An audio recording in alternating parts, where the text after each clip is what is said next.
This video I'll show how to fix Facebook scrolling problem. Facebook scrolling problem solved.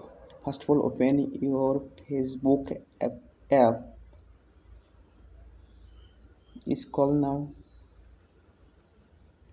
No picture show in my Facebook page. First of all, open your Play Store. Search Facebook and update your Facebook app and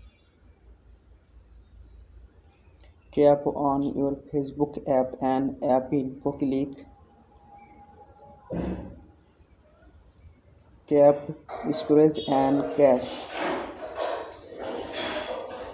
Clear storage. Click then OK.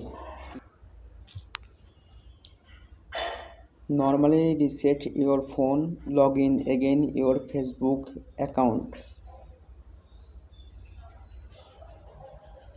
Then scroll now. Please subscribe my YouTube channel. Thanks for watching full video.